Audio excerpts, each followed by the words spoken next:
Gamebreaker TV.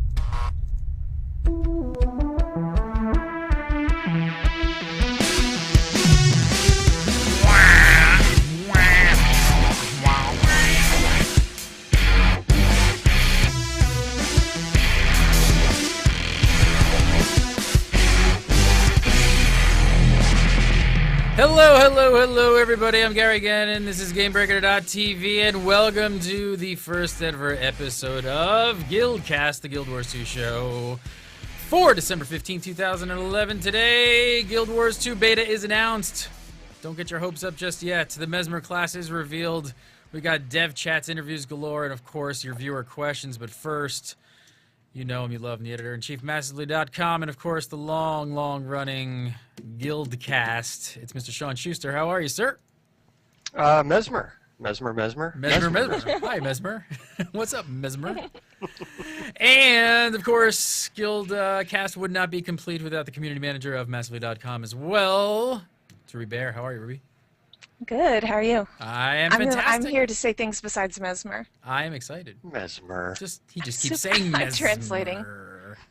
Super excited. First up, I gotta say, I'm super excited to bring the show GuildCast over to Gamebreaker.tv. We've been talking about doing a Guild Wars 2 show forever, waiting for the right time. And I think there was kind of like this weird... I'll let you answer it, Sean. I think you're going to get a lot of questions going like, why'd you go over to Gamebreaker TV? What's this change? What are you doing? What happened to my show? You guys did 50 episodes. We love you. And why are you doing this? So, Well, I mean, there are a lot of reasons. I think that what you're doing here is fantastic, first of all, and I'm not just kissing up to you. But I think that, streaming video live especially is kind of the new thing. And it's just, we could do audio forever. But I think that to be progressive, we just do it like this. I think it works out really well. And the way you do all these shows, I mean, it's incredible. Like how fast you've grown in the last year. I don't know how you do it. I think what's more incredible is that beard and how fast that's grown. I think you really just wanted to show off the beard, and you were like, I need a visual format to show off this epic beard. What a better way to do it. One day I'll braid it. Can I do that? For open beta, we're going to put beads in it. Yes, Nice. I could do that. It's what's going to happen here. Well, everything worked out really well. I'm excited to be doing this show with you guys, and I guess we have a whole lot of new listeners, a lot of people who don't know me, who've been your fans forever for 51 episodes. So welcome. Thank you for watching. Hopefully you enjoyed this new format, because it will be slightly different, because we do, with video and everything here. But, all right, let's get on to it. Big news. First up this week, a beta announcement. Wait, stop hitting refresh. Don't worry. You're probably not going to get in anytime soon. It's not going to happen. But this was in from the Ask Me Anything session on Reddit. Martin Kirstein announced that closed beta will actually start this Friday for Guild Wars 2. And everyone cheered. They went, beta! And then he had this to say, and everyone cried. He said, we have a studio internal selection process for our closed beta that starts on Friday. There will be no public application form. What does that mean? I don't even understand. I'm not even quite sure what this is. It doesn't sound like anything that I'm going to like. Because you're not getting in. Yes. It makes it sound like whoever sends the most cookies to ArenaNet gets in. All right, I got to go. Yep, got to bake some cookies. I mean, an internal selection process for our closed beta. I mean, is this like a friends and family like beta that we're just used to? It's just internal devs playing at home at this point. I'm excited to hear anything about beta, but I have to say we kept hearing that we were going to hear something more about beta before the end of the year, right? And this is it. But I think everyone. But I think we all kind of expected. I mean, we definitely obviously expect. We didn't expect no kind of open beta. I think most of us probably did expect some sort of form to fill out on the website to possibly get in, though, right? Well, I think that's because that's what we're used to. We're used to betas nowadays being basically early access, where you can play for free, and check out the game. But I think ArenaNet, kind of in the way that they're doing the game, they're actually doing this a little differently. And they're, maybe going back to the old ways of doing beta, where you actually test it. So what do you think this is, then? You think this is just, I mean, did they really, is this something they needed to announce, then? Well, that's a good point. I think that maybe they're announcing it because they said that they would announce it, and they're saying like this to try to show, I guess, to show people that they're actually testing the game out with more than just the people at ArenaNet. But yeah, it's like, why say that you're having a beta if you're only going to invite a couple people? What do you think of this? I mean, do you think, Ruby, this could possibly be? Do you think there's a slight possibility here that maybe they're? I'm just speculating here, making this up, thinking that maybe they're a little bit behind schedule, and they knew that they needed to get something out in the public about beta because they referenced it earlier. If I try to speculate on the schedule, it'll break my brain. But honestly, I mean, I'm kind of with Sean in that they've got to say something at this point. And I don't think they're just, spewing out some BS, but when you think about it, the game has been in testing at every convention. I mean, thousands upon thousands of people have lined up to play, so they've had that. And, I mean, we don't know how many people they're going to invite. So maybe this is the next big wave, and they're sending out more invites than we realize. It's just different because we can't apply, and like Sean said, we're so used to that. Right. That was kind of the little bit of a blow here, is that I think everyone expected when they heard something about beta, at least they would be able to like sign up for something. Which I'm kind of surprised. I wonder why they wouldn't have just done that, even if it's a little early. Say, hey, we're going to do closed internal beta is starting on Friday, but we're also putting up the form to let you guys. At least we would have felt like we were going to possibly get in. Well, but I feel like that's coming because they've said that depending on how this test goes, that's going to determine what happens next. Now, what's going so, on? Maybe that's still coming. What's going on here? There's a bunch of scam sites going on, and a bunch of people getting emails or websites being set up about scamming people about beta. Yeah, there are a ton of like phishing emails floating around, and people claiming we've got your sign-up site for beta. And I mean, that's not uncommon. That's been going on with Guild Wars 2 for a while, but it has like exploded in the past 24 hours. Do you feel like do you guys think that it's something? Do you see it more in Guild Wars than other MMOs for some reason? Well, No. I don't know. I've heard 100,000 times that my WoW account has been hacked. That's yeah, true. exactly. That's true. RuneScape too. Yeah. But I think it's just really huge right now. Actually, I found out something very funny just a couple of hours ago. Somebody emailed ArenaNet claiming to be me and asking for a beta invite. Perfect. Because Oh, that somebody was me. Oh, that was you. Yeah, I figured really I'd have the a better grammar chance as you. is so bad. He's like, I figure if I was a girl and my name was Ruby, I possibly would have a better, easier time getting in. No, they claimed to be me, and somebody from ArenaNet got in touch with me. They were like, "Did you email our community team last night?" And I was like, "No, why?" Wow. So people are, and they said they have just been swarmed with emails requesting.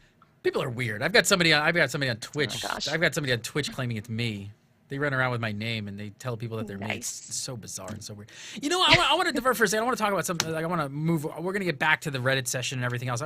You know, there's a lot of new people to Guild Wars, I think, and you know, I know your community who've been listening to GuildCast forever are totally in the know and been on top of it. But we've got a lot of Gamebreaker people out there who probably are tuning in for the first time and checking out a new show. What is it? I was really fascinated. I played Guild Wars 1, not to the extent that you guys did, but I was really taken back and like I'm really inspired almost by the community of the Guild Wars 2 community because it's super hardcore.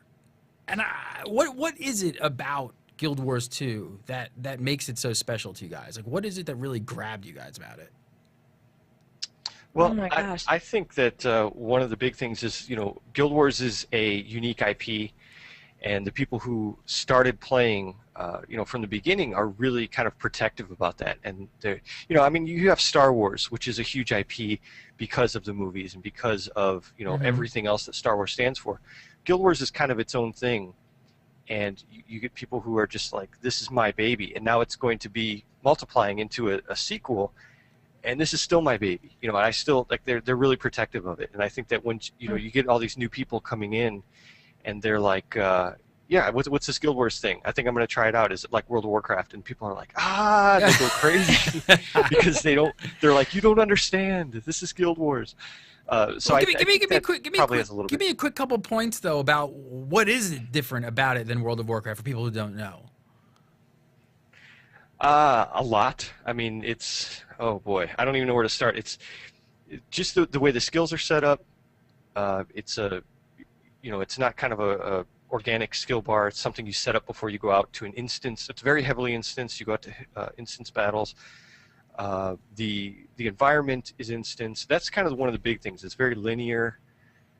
There's no traditional crafting. I mean, it was once called, someone called it a cooperative multiplayer online game. They're saying it's not even an MMO. This is what ArenaNet said when the game first came out. So it's one of those things where from the beginning they tried to be different. I mean, the three guys who started ArenaNet came from Blizzard. From Blizzard, right. And they said, we don't want another World of Warcraft. We're going to make our own game. And they kind of, I mean, I don't want to say it's an anti-WoW, but they did take a lot of things that people didn't like PKing and things like that from World of Warcraft, and they built it into Guild Wars to make it its own thing. And I know they did a few things like right off the bat. I mean, I bought Guild Wars 1 the week it came out. I remember specifically actually buying it. I'm actually remembering the store I went to and everything. And I remember like coming from an MMO, I was like, wow, these guys from Blizzard, and they're making a game, and it's like $50 or $60, and there's no sub. That's kind of weird. There's not even charging a subscription fee. That's different.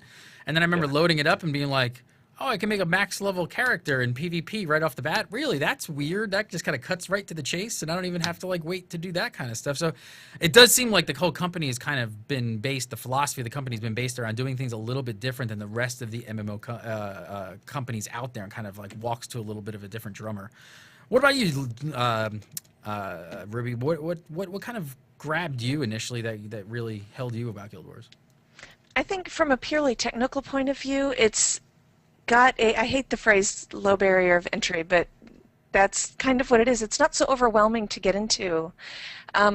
From a technical and gameplay standpoint, it's a very welcoming game.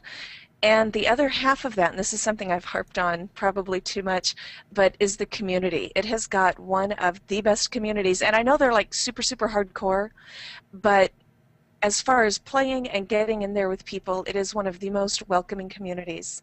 I almost want to get away. I almost want to get away from hardcore and maybe say passionate. I like passionate. I like passionate. They're very passionate, right? Like they'll argue about like the finest details, but it's only because they love the game. They really are, and it's. I mean, that's a good thing. I mean, we're saying that in a good way. And two, to me, is the world. It's not just a bunch of random NPCs standing around. ArenaNet has done an amazing job of putting together a world that the players actually care about, and people that live in it that you care about. They've got personalities, and they've got their stories behind them. See, and that's the players care about that. That's what's really interesting to me that didn't strike me as much as it maybe should have in Guild Wars 1, and maybe I just didn't give it enough of a chance. But I guess the fact that I was coming from like some other games like EverQuest and big open worlds and Star Wars Galaxies and stuff, and the fact that Guild Wars 1 was sort of instance, and people wanted to say lobby based. It wasn't lobby based, but there were those instance areas, the social areas that you came upon and stuff like that, and then you went out in the world. To me, it felt like it wouldn't. It's funny that it's prospered into that what you're describing it, when I would have thought it actually kind of would have went the opposite way. It's just, I don't know, it just works. Everything comes together, and I don't even know that it's anything that you can put your finger on and say 1 + 1 + 1 comes up with 3. I mean, it's just comes together in a way that a lot of games don't, to work for a huge variety of players. Well, they're doing a lot of really cool stuff. So let's get back into it. Let me get back on track here with the Reddit session. Definitely. So Reddit had a session. It was pretty crazy free-for-all here. We pulled out some interesting bits for you guys to talk about, but there's way too much in this Reddit Q&A to even try and go through all of it. So I'm sure you can find it on the web. I'm sure people have, Guild Wars 2 Guru, things like that. There's probably, postings of it. So first up, we pulled this one out. Somebody asked the question, this was to the devs there. It said, what is your favorite one thing about Guild Wars 2, asking the devs, and the answer was dynamic events. It will be nice to finally play an MMO with content that makes sense for the genre. I'm slightly. What do you think he means here in terms of content? Are we talking about story and gameplay, or peripherals? Like there's not going to be any motorcycle mounts or no modern clothing. How did you take this, Ruby? I feel like you could go to that in so many different ways, and I mean, the motorcycle mounts, I really doubt you're going to see that. We might see I mean, you know, Guild Wars 2, they've advanced technologically quite a bit. So we may see something, but I don't think anybody's going to be tooling around on a Harley. I'm sorry, Sean. I'm so sorry. I know. Um, the modern clothing, I mean, everything really, to me, fits the period of the game. But two, I think there's that aspect as far as content that makes sense for the genre is something that they've talked about before, where you come up to an NPC and the NPC is like, hey, over there, you know what, those creatures over there are eating my father's face off. If you could go kill 10 of them, that would be really helpful. And they're just kind of standing there like, whatever. And if you don't, and if Dad's face gets eaten off, it doesn't make a difference in the world. So maybe that's a part of it, and what you do has an effect on the world. Sean, any thoughts on that? I think when they say that it's content that makes sense for the genre, that they're talking about having people play together, you know, where they don't have to join up first, they don't have to go by any kind of strict, you know, party rules. You see somebody over there needs help, you run over and you help them, and you still get rewarded for it. A lot of games have tried this. You know, over the last few years, they've started out, you know, public quests, even rifts, things like that, and it's kind of evolved. And I think that Guild Wars might be taking it to that next step. And I'm really curious to see how it works. I mean, I played it a little bit at a convention. I think it was it GDC or E3? I forgot. We got to play a little bit with that, and it's fascinating. You know, and I think it does make sense for a massively multiplayer game. You want to play with a bunch of people. You know what I mean? And you don't want to be punished for that. You don't want to have to stand in a queue to save the princess. You don't want to stand in a queue to kill a boss. You want to just go do your thing with a group of people. Almost you know, as if it was sort of real world. Like you were free to do what you want when you want to do it, and events kind of come up on you in a very natural way instead of this kind of forced linear progression way that most games probably, you know, kind of push them on you. All right, next question is really interesting. We talked about a bit about this. This is a really hot topic here. We talked about this on This Week in MMO a long time ago. I know. We talked about it. The Holy Trinity brings up so many questions, I think, for gamers, especially people who may have not played Guild Wars 2 at a convention or something like that. So the question was, are you worried that there will be a definitively accepted metagroup of professions rendering the no Trinity system effectively useless? This is something I even brought up. I kind of had the same question of just trying to understand it, what they're doing. I love his answer, though. He goes, no, are you? Are you worried, buddy? He says, the combat just isn't built that way. I know we say it so often it gets annoying, but honestly, learning to play your build is so much more important than your actual build. We've gone over this. So let's try it again. For people who may not know, seriously, there's probably a lot of people watching this show, and I know for some of you guys it's going to be rehashing and talk about the Holy Trinity. But Sean, give me a little bit, just give me a quick synopsis of what the Holy Trinity is and what Guild Wars 2 is doing here, and reading it's doing. Okay, tank, healer, DPS. That's the Trinity. You know, you have party dynamics where you have, you know, the tank has to hold aggro, the healer heals the tank while the DPS does the damage. I mean, it's kind of the way MMOs work right now, and it's the way they've worked for a long time. Guild Wars and ArenaNet are saying that they're taking that out of there. You know, they're not making a dedicated healer class. They're giving everyone the option to heal with certain healing skills. Part of your skill bar is just for healing for each class. So you have that. You have everyone can do damage, and everyone can pretty much tank. I mean, it's not. You know, there aren't tank classes, but there are ones that are, of course, stronger than others, like the Warrior, the Guardian. But what they're saying is, the biggest thing that they're saying here is that they don't want you to sit around looking for a guild. Looking for group. You know, where someone is saying, "I need a monk." We can't. You know, if we get a monk, then we can leave. Then we can go in the dungeon. They don't want that to happen because that's what happens a lot in Guild Wars 1 right now. It's a lot of sitting around waiting for that last bit of the puzzle to come together so that you can go do the dungeon, and they don't want you to do that. In addition to that, one quote that they actually said later in here, I think, is that they want you to play with other people, not alongside other people. And I think that's a good quote because it kind of makes sense. So they're trying to break away from that Holy Trinity. They're trying to break away from, depending on the classes rather than the people. I just think that our nature of, we're used to playing it that way for so many years. And it's going to be interesting to see if people actually can switch. That was sort of where I was going on this week in MMO. That was my big thing, was that we're so used to being sort of put into these roles that, hey, you're the tank, you're the DPS, you're the healer, that would people just sort of migrate and adopt those roles even if they didn't really have to. The next quote here, partially I think we were talking about here, he keeps on going. It says, the lack of Trinity comes from forcing flexibility in combat. Trinity doesn't promote team play, it forces team dependencies. That is something we really wanted to avoid. Yeah. People will say we did it to get rid of the looking for group stuff, but the real reason is that we want people to play together, not to each other.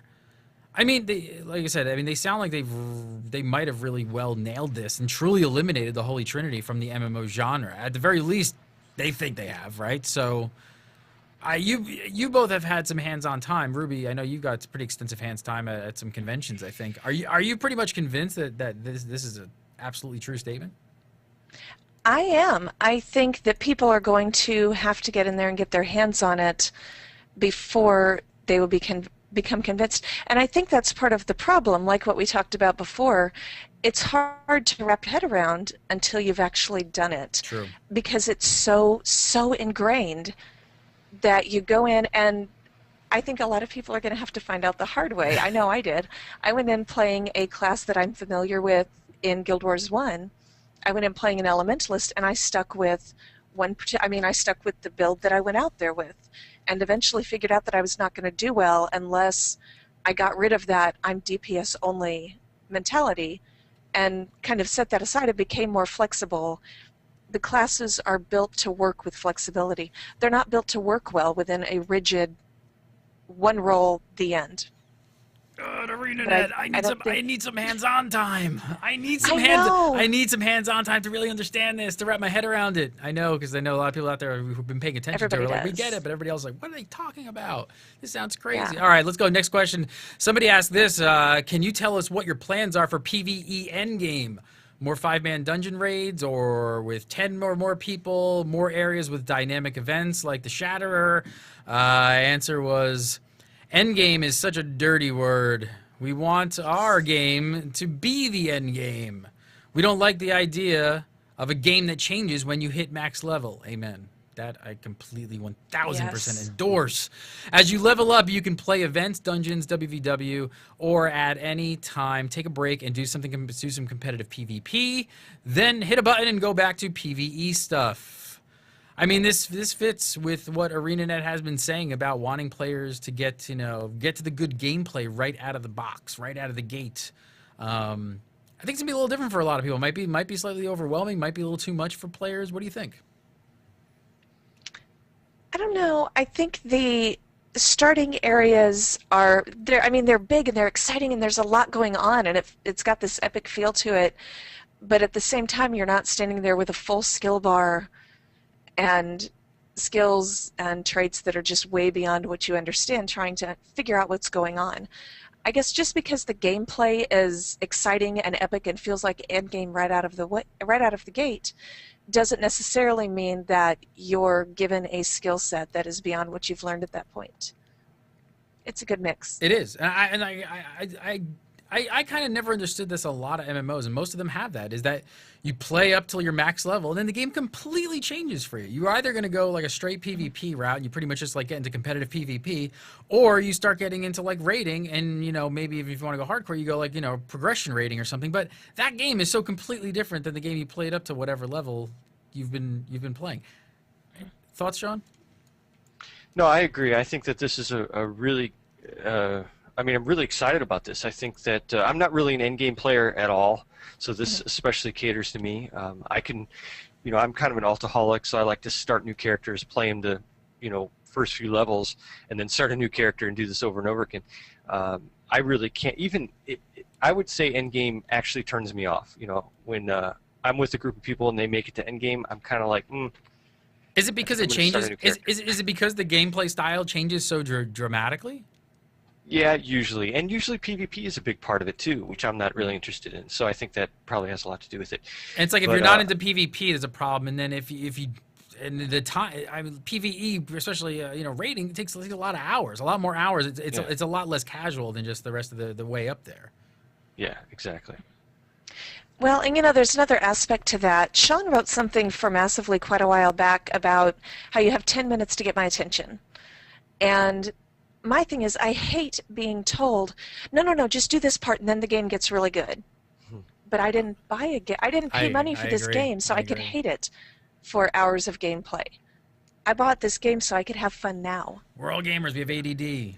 Make me have fun in 2 seconds or I'm out of here. Yeah. Well, no, it's not necessarily that, but it is. I mean, he made a very, very good point with this feature that he wrote, in that we buy these things for entertainment, and so many of us have very, very little time to devote for entertainment, that we don't want to sit around and grind and do something that's not fun to get to the good stuff. This isn't supposed to be the cheese at the end of the maze. We're supposed to get the cheese now. I completely agree. I know a lot of players that feel like MMOs, like the game starts at endgame, and it's like they don't even care about all the rest of it. And they're like, well, but that's where the fun begins, is at endgame. It's like, yeah, well, how why is not? that fun? Why not? Or like I would hope that maybe that's why I think with Guild Wars 1 they sort of said like, okay, well, let's just let people max level PvP right from the gate. So if they don't want to do this stuff, there's the end game for them. Let them PvP. So. All right, next up, let's check out the big reveal this week. Of course, it was the Mesmer class video. Let's check this out. Peggy 12.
I don't know if you guys can tell, but oh my god, the sound design is amazing. Like with no music, you can hear all the sound design in my headphones. It's really loud. It's insane.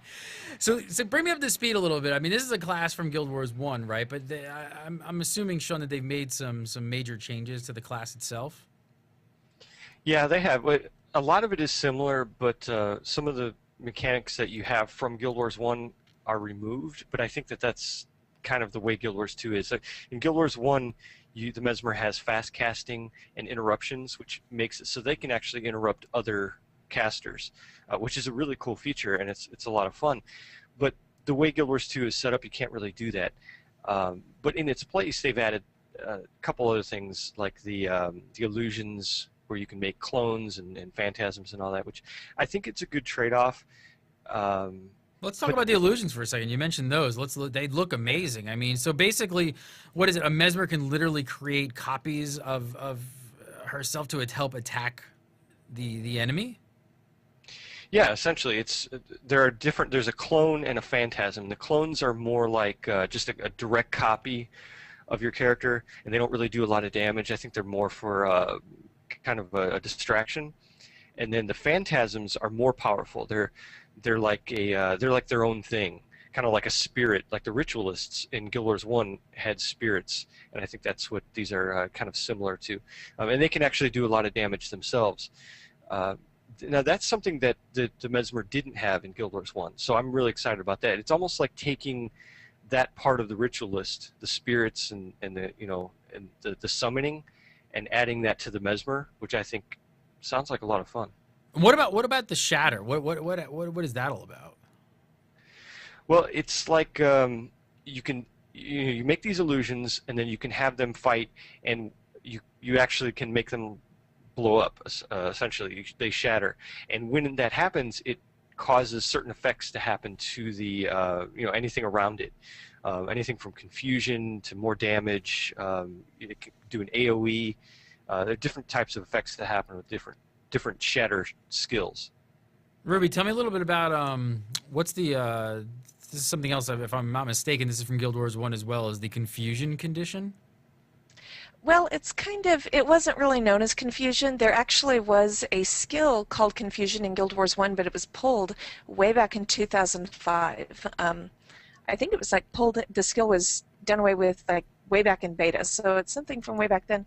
But the actual mechanic in that you do damage to yourself by casting a spell or using a skill is something very familiar with the Mesmer from Guild Wars 1. Just no matter what you do, it hurts once a Mesmer gets hold of you is kind of what the thing is. The interesting thing about Guild Wars 2, though, is that the condition stacks. So if you've got confusion upon confusion upon confusion, every time you try to do something, it's going to hurt you worse and worse and worse.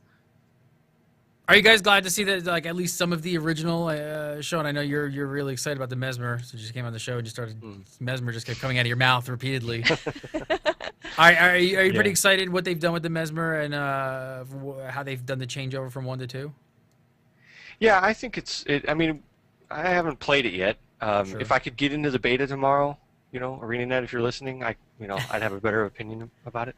But they have some process. I don't know what they have some sort of internal process. They've got it under control, Sean. I'm trying. I'm trying. So, yeah, I think that a lot of what I see here, just from this one little page, the announcement and everything, it seems pretty cool. I just, ArenaNet's way of doing these things is to kind of trickle it out. They'll give you this basic information, and then later on we'll find out all this other great stuff. So I'm waiting for that. But from what I see right now, it looks really cool. I think it's cool that they can actually wield some pretty, they can actually wield a great sword. They can dual wield swords themselves. So I mean, that's pretty cool. That's not like the Mesmer in. I mean, you can wield a sword in Guild Wars 1, but you know what I mean. It's not a normal thing. Any of the other skills in the video stand out to anybody? Anything you want to point out? I'm kind of loving Portal. Yeah. The skill, not the game, because everybody's thinking it. But it's just What it's just do you such mean, Ruby? I don't know. I'm just making stuff up. it's just such a natural extension of the mesmer that allows the character to pop all over the place and kind of keep the enemy completely confused as to where she's going to pop up next. It just works really, really well. How does it is it totally different than a blink? What do you think, Sean? I'm surprised. Yeah. Put you on the spot. No, I think it is a little bit. Well, the thing with Portal though, I looked at it and I'm like, what? I don't understand what it would really do other than PvE. You know, in PvP, I wonder how that would work. And the same with the cover one. I forgot what that was called. Veil? Let's see. Yeah, Veil. Yeah. That one, I wonder how that's going to work in PvP as well. Gonna have to wait. If you were in, Somebody's going to find a way to use it really, really effectively. I have no doubt in my mind. All right, so also this week, Guild Wars 2 Guru hosted a dev chat. Again, it's a little too much to go over, so we pulled out some of the interesting bits for you guys to go over here. First question that came in was, can you give some examples of cross-profession combos with the Mesmer? Really quick before we jump to this answer and talk about it, explain what cross-profession combos for people who don't know Guild Wars 2. Like I said, this is old hat news for some of you guys. A lot of new people, you know, out there who probably are not familiar and don't understand what that is. Okay. This is actually a really cool mechanic that Guild Wars 2 is bringing in to encourage people to play alongside one another. One player will set up the really popular example that's been given is like an elementalist lays down a firewall, and a ranger can shoot arrows through the firewall, and you wind up with flaming arrows hitting your enemy and doing extra damage. How awesome is that? It's so cool. It's so. I remember when I love heard it. that first thing, I was like, "That's the coolest thing ever." Do we know how many of those type of combos they're actually putting in the game? Are there going to be? Is it going to be like a really robust system, or is it going to be like you have like 2 or 3, or? Do we know? They're not telling, but it's a big number. They're kind of Really? letting us find them for ourselves as we play. Wow. Which I love. That's awesome. Okay, so back to the questions. Now we understand what it is. So the question was, can you give some examples of cross-profession combos with the Mesmer? The answer was, you can put up Chaos Storm, which adds random conditions to projectiles moving through. You can also use your Leap skill on your main hand sword to benefit from allied combo fields. So very cool, Storm adding basically some chaos to the mix of just sort of some randomness. I absolutely am crazy about this. I want to know more, and that's like Sean said, they're just trickling this out, and it leaves me going, yeah, but what? What are the possibilities? What's random? I mean, is it electrical? Could it maybe be fire? Maybe it's a kitchen sink. I don't know. You could That would be awesome. I need a kitchen sink to come flying out of the Chaos Storm, please. maybe a cow that got swept up in the storm. Who knows? All right. Next question was, can you give an example of a Mesmer elite skill? They said one elite skill allows a Mesmer to transfer a foe into a MOA bird. Is it a MOA? A MOA bird. MOA bird for a short time to add insult to injury. They have MOA bird skills in this form. So I guess, I don't know, they peck, kick, screech, I don't know, make noise. This is absolutely hilarious to me. Is this their sheep? Yeah, essentially. I'm pretty excited about this too, because it's like you can, the Mesmer's all about mind games. So when you can put someone in the mind of a Moa bird, I mean, just imagine the possibilities. All right, next up here we got a question was, can the portals be used for cross-profession combos, like shooting through them to hit enemies at different locations? That sounds cool, but the answer is no. Too bad. Only, I know, the great question, right? I mean, what an awesome use of that would be amazing if you could do that. Only allied teammates can travel through the portals. He also pointed out that an enemy can knock you or your teammates through a portal. So, unfortunately, the answer is no, but great question. And who knows, maybe they'll actually consider it now that somebody asked that. Next question here was, there were a lot, which one is this? So this was with, no, question, I'm screwed up my numbers here. The question was, with all these cool exotic races that can turn into animals and use golem battle suits and such, what's going to make playing a human a compelling experience? Will humans get any fun, flashy racial abilities? I thought that was a good question too, because I tend to play a lot of human characters. You guys play human, or what do you guys usually play? Oh yeah. Human second on my list for Guild Wars 2. Second so, on your list. So good question then. So the answer was here that the avatar of Melandru turns you into an awesome creature, summoning dual hounds of Balthazar is so freaking cool. There are 6 human skills based on the gods. Yay! Tell me about this. What is this? What is this? Does this tie back to Guild Wars 1? Yeah, the 6 gods were a huge presence in Guild Wars 1. And this is so fascinating to me because everything in Guild Wars 2 says that the gods have stepped back from the human world a little bit. And they're still revered. I mean, the human starting city has 6 zones, or not zones, has 6 areas dedicated to each of the 6 gods. So they're still a big deal, but they're not as much a part of the magic of the human world. So the fact that there are skills for each of these 6 gods is just fascinating, that they've still got such a presence. Perk for yeah, humans. because we were under the impression that the gods were going to be completely gone, I think. Yeah. And here, it's good to hear that they're actually going to still be in the game a little bit. I need to know what the avatar of Melandru creature is. It sounds cool. He sounds excited about it. So who knows? They're just teasing us. They're teasing us with all this info. All right, next question. Will weather be dynamic in Guild Wars 2, like with rain or snow happening? And will the sky be dynamic, clouds forming and moving, not just a still background? The answer was weather will sometimes be random and sometimes is affected by specific events. For example, there's a huge snowstorm that occurs on one of the maps when a specific event is failed. This snowstorm then kicks off a new chain of events as players deal with the effects of it. So this sounds awesome. I mean, we've seen weather effects in many MMOs. I mean, almost every MMO has weather at this point. But it sounds like they're doing something actually really interesting with it. I'm going to imagine that this snowstorm is really detrimental to the map at that point because you failed. It's like a penalty. Have you guys ever heard of another game handling weather like this? I have not. I feel like it's something they're looking for. I don't know. What about you, Sean? Well, I know, let's see, there are some games that do that.